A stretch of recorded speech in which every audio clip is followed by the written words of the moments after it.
안녕하세요. 이번 시간에는 실패는 우리를 단련시켜준다는 주제로 얘기를 해보도록 하겠습니다. 개발자에게 실패는 항상 곁에 있어요. 근데 왜 그러냐면 아무리 개발을 잘한다고 하는 분들도 대부분 이제 버그 고치는데 시간을 많이 쓰거든요. 그래서 완벽한 프로그램도 없고, 유명한 오픈소스 같은 경우도 기존에 버그 픽스하는 게 일반적이고, 업데이트 하다 보면 기존에 있던 것과 또 부딪히고, 그럼 또 고쳐야 되고, 또 고쳐야 되고, 또 고쳐야 되고, 이게 일반적이에요. 그러다 보니까 이제 개발자는 어쩔 수 없이 항상 실패를 반복할 수밖에 없는 직업인 것 같아요. 근데 이제 제가 안타까운 거는 초보자분들 보면 처음에 오셔서 개발 시작할 때 버그 상황이 발생하면 그때 멘붕 오시는 분들 너무 많아요. 나는 재능이 없나 봐. 근데 다른 친구들은 매번 실패하는 거를 서로 보지 않잖아요. 코드 짜다가 실패하는 건 자기 혼자만 마주하잖아요. 아, 이거 버그 나왔네? 하면서 옆에 사람한테 나 버그 나왔다! 이러진 않잖아. 그러니까 이제 사람들이, 다른 친구들은 그런 과정이 없을 줄 아는데 사실 다른 분들도 굉장히 그런 실수들을 많이 하고 있거든요, 일반적으로.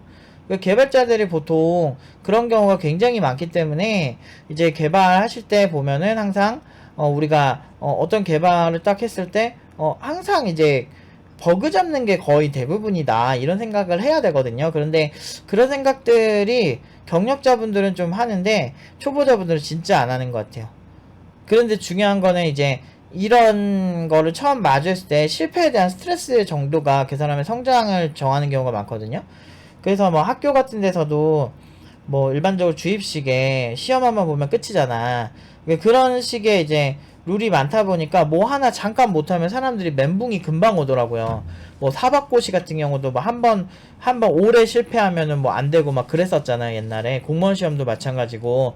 그런 식이 되니까 순간 순발력이 좋고 잘 찍는 사람들한테 좋은 기회가 더 많긴 한 것 같거든요. 근데 실제 찐 실력자들은 그런 식으로 해선 안 되거든요. 저 같은 경우도 제가 뭔가 이렇게 공부를 할 때 항상 좀 약간 좀 뭐라 해야 되지? 이렇게 개발 같은 거 할 때도 좀 제가 편해야 좀 잘하는 편이긴 해요. 그래서 뭐 학생들도 마찬가지고, 제가 어떤 그 제가 편한 학생들, 제가 좋아하는 학생들, 그렇게 있으면은 항상 좀 수업을 하고, 저는 제가 좀 학생들 불편하면 그 학생들이랑 잘 수업 안 해요. 왜 그러냐면 그냥 좀 나가줬으면 좋겠다고 얘기를 해요. 왜 그러냐, 그러니까 되게 다 그런 건 아니고, 제 입장에는 실제로 그렇게 해가지고 예전에 뭐 좀 어떻게 좀 이렇게 착한 친구긴 했는데 그 친구가 되게 오해해가지고 저한테 좀 세게 얘기를 한 적이 있어요. 근데 이제 그 오해를 한 거죠. 그래서 같이 영상을 보면서 내가 그렇게 한 게 아니다 그랬더니 그 친구도 그 영상을 보고 미안하다고 얘기를 하더라고요. 그렇게 해가지고 그 친구 이제 왜냐면 제가 한번 이렇게 불편하기 시작하면 저는 안 하거든요. 이제 제 인생의 철학이 그래서 저는 일단은 어차피 인간은 자기가 잘 먹고 잘 살려고 자기 위주로 생각을 하고, 그러니까 당연히 자기 자신이 영순이어야 하죠. 그게 가장 중요하죠. 그런데 이제 저는 제가 영순인데 저한테 그렇게 되게 굉장히 가끔 너무 오해하고 막 그렇게 하는 친구들이 있어요. 제가 사과 받을 정도로 좀 세게 얘기를 하긴 했거든요, 그 친구가. 그래서 제가 거기서 이제 좀 상처를 받은 거죠. 근데 저는 그 외부에서 막 그렇게 뭐 욕하는 거에 대해서는 그냥 쟤네 열등감 많은가 보다 이렇게 하면서 그냥 우리가 더 열심히 해서 더 고연봉 받아야지 이렇게 노력하는 어떤 장작으로 그런 걸 쓰지만, 반대로 제가 학생들한테 그렇게 하면 좀 타격이 크거든요. 제 학생들을 정말 좋아하는 만큼 그만큼 제가 아무래도 좀 약점을 약점을 드러내고 있다 그래야 되나? 그런 상태에서 딱 이렇게 오면은 확실히 세거든요. 근데 저도 어떻게 보면은 강의하다 그런 실패들을 맛보는 거죠. 그 친구가 물론 이제 제가 워딩을 되게 나쁘게 얘기하지도 않았었어요. 사실 그거는 그런 오해가 생긴 거는 이제 그 친구의 오해긴 했어요. 실제로 막 뭐 그 회사 자기 회사를 막 비하했다 이렇게 생각을 하더라고요. 근데 그때 제가 어떻게 얘기를 했냐면 그 친구한테 지금 A님이 다니시는, A라고 할게요, 그 친구를. A님이 다니시는 회사도 정말 좋은 분야지만 이런 분야도 있어요, 이렇게 얘기했거든요. 그래서 그 분야도 좋고 이 분야도 좋다 이렇게 얘기를 한 건데 이제 오해를 하신 거죠. 근데 아무튼 그런 케이스 같은 게 어떻게 보면은 어떻게 하면 더 좋은 표현을 쓸까, 어떻게 하면 더 오해가 안 생기고 학생이 좀 더 집중해서 공부를 할 수 있는 환경을 만들 수 있을까에 대한 실패도 저도 늘 경험을 해요. 가끔 또 재능 있고 괜찮은 친구들이 좀 이렇게 좌절하고 할 때, 사실 이 영상을 만드는 것도 제 실패를 기반으로 해서 설명을 하는 거죠. 왜냐면 제가 어떤 학생들이 코칭을 했는데 그 친구들이 디버깅 하는 상황이 나왔어. 근데 그거를 버티기가 힘든 거죠. 사실 뭐 비트코인을 투자하든 뭐 주식을 투자하든 요즘 나스닥도 엄청 떨어지고 비트코인도 엄청 떨어졌잖아요. 근데 이렇게 떨어지는 상황에 갔으면 보통 사람들이 굉장히 멘탈이 많이 나가거든요. 근데 그거에 준하는 거의 못지않은 엄청난 스트레스를 받아 해요. 학생들이 많이. 그러니까 개발하다가 특히나 버그 같은 게 많아서 안 고쳐질 때, 그 몇 날 며칠 버그만 고치다 보면 내가 재능이 없는 것 같고 굉장히 별로라고 생각하는데, 사실 우리 몸이 굳은 살이 배기는 게 그냥 생기는 게 아니고 매일매일 단련하다 보면, 예를 들어서 뭐 철봉 같은 거 이렇게 하시는 분들, 아니면은 뭐 이렇게 쇠질한다 그러죠. 헬스장에서 뭐 그런 거 하시는 분들도 바로 이렇게 굳은 살이 생기는 게 아니고 하다 보면 생기는 거고, 굳은 살이 생기는 이유는 그곳의 어떤 강도가 세지는 거죠. 그러다 보면 이제 그 일을 할 때 아무래도 좀 더 덜 아프게 할 수 있게 되는 그런 효과를 얻을 수가 있는데, 그래서 막 헬스 많이 오래 하신 분들 보면 손 보면 되게 까칠까칠한 분들 되게 많거든요. 근데 그런 것처럼 약간 그만큼 어떤 우리 몸이 특정 상황에 적응을 해요.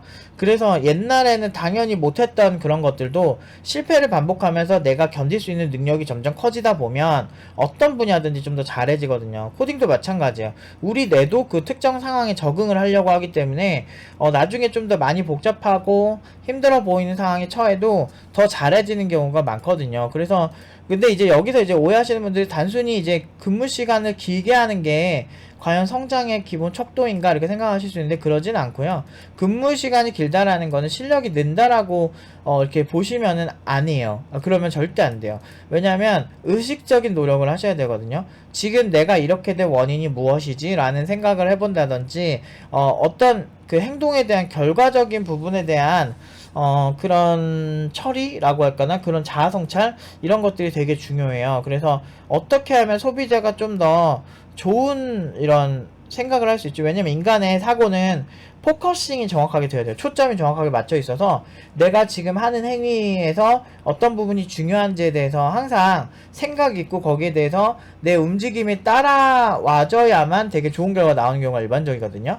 그래서 이제 내가 개발을 할 때도 마찬가지고, 뭐 연봉에 초점을 맞추셔도 되고, 아니면 우리 회사에서 내가 지금 고생산성을 보여주겠다, 아니면 내가 우리 회사 제품을 API화 시켜서 외부에 연결을 하게 해줄 것이다 라고 하면은 그 설계 방향부터가 달라지거든요.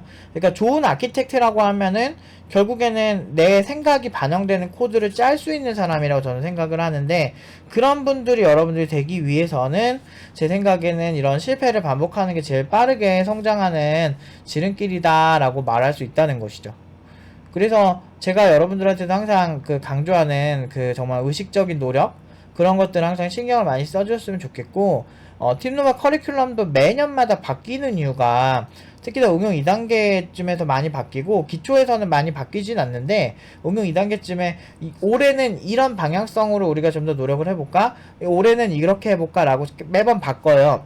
그 이유가, 보통은 이제 팀노바에서도 많이 이렇게 학생들이 겪는 일인데, 이렇게 어떤 친구들 보면 되게 완벽해 보이는 친구들이 있어. 그러면 제가 그 친구들을 조금 덜 신경을 쓰거든요. 근데 그러다 보면 어느 순간, 이거 약간, 정확하지 않은 코칭이었는데 싶을 때가 한 번씩 있어요. 물론 이제 나중에 잘 보정해서 좋게 취업은 다 시켜주긴 하지만, 그런 상황들을 줄이면 줄일수록 아무래도 좀 더 안정적이 될 수가 있겠죠. 그래서 그런 식으로 매년 개선을 하다 보니까 더 연봉이 높아지지 않았나 싶어요. 그리고 학생들도 저에 대한 신뢰도도 더 높아지는 코칭을 하다 보니까 그러니까 결과 더 좋았겠죠.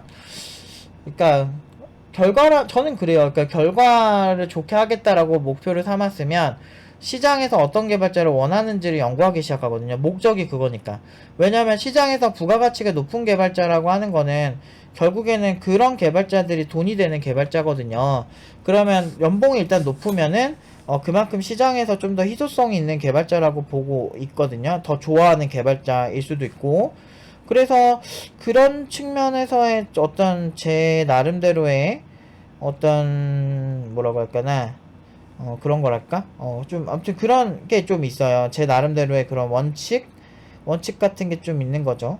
그래서 그런 거를 잘만 지켜줘도 사실은 굉장히 좀 매력적인 개발자를 많이 만들어낼 수 있다고 생각을 해요, 저는. 그래서 어떤 그 시장에서 어떤 개발자를 원하는지에 대해서 끊임없이 생각을 해봐야 되는데, 우리가 이거를 사실 뭐 여러분들, 그러니까 초보자분들이 많으니까 IT 업계에서 어떤 개발자를 원하는지 그 뽑는 사람 입장에서 잘 생각하기가 힘들어요, 초보자분들은. 그리고 뭐 좀 경력자라고 해도 그게 쉬우면 저연봉 개발자는 당연히 없겠죠. 경력만 있으면 다 고연봉 받겠죠. 하지만 고연봉 수요가 있는 개발자들은 보통 정해져 있거든요. 그래서 물론 이제 그건 순전히 제 생각이긴 하지만 전 결과로 얘기했으니까. 그래서 고연봉 수요를 예측하는 게 초보자가 힘들어요. 근데 이거를 가장 지름길로 가는 거는 일단 뭘 해도 잘할 수 있는 개발자를 만드는 게 가장 좋아요. 그래서 그런 상황에서 좀 정신적인 무장을 좀 하시고 실패를 반복하시는 게 되게 좋아요. 예를 들어서 내가 어떤 특정 알고리즘을 짜는데 뭐 3일을 나를 샜어. 근데도 안 짜죠. 그럼 내가 빡대가리 같잖아요. 근데 그런 노력들의 야근이나 시간은 나중에 점점 여러분들의 사고력을 강화시키는데, 그럼 현업에 있는 야근 많이 하시는 분은 어떻게 되냐라고 하는데, 보통은 현업에서는 그 결과를 내야 되기 때문에 현업이고 돈을 받기 때문에 사람들이 야근을 하는데, 야근도 이런 야근은 안 돼요. 뭐 예를 들면은 그냥 대충 아무거나 복사 붙여넣기 하느라고 그 막 복분만 계속 하는 야근이 있거든요. 근데 복분만 계속 하는 야근인데 이게 그냥 원리를 이해하지 않고 그냥 막 어거지로 막 될 때까지 막 붙여 넣을 때 있어요. 저도 어렸을 때 그렇게 많이 해봤는데, 그렇게 해서 우연히 돼가지고 그런 어떤 운으로만 계속 이렇게 이 작업을 하는 건 단순 작업밖에 못할 뿐더러 나중에 아키텍트로 성장도 못하고 연봉도 점점 높아지지도 않아요. 그러니까 전반적으로 안 좋거든요. 근데 그런 오랜 시간 야근하는 거를 반복하신 분들은 성장 별로 못해요. 그러니까 중요한 거는 그냥 여러분들이 뭔가 뭘 해야 되는지 초점을 맞추고 실패를 반복하는 게 가장 빠르게 성장하는 방법 중 하나예요. 근데 그 방법만 좋아도 일단은 저를 신뢰하시잖아요. 저는 결과를 얘기하는 사람이니까 그 저를 믿고 여러분들이 지금 하시는 거에서 명확하게 이렇게 초점을 몇 개 하나씩 다 맞춰 가시면서 실패를 반복하시면 훨씬 좋은 결과가 있으실 거라는 거를 말씀드리고 싶네요. 오늘은 여기까지 하도록 하겠습니다.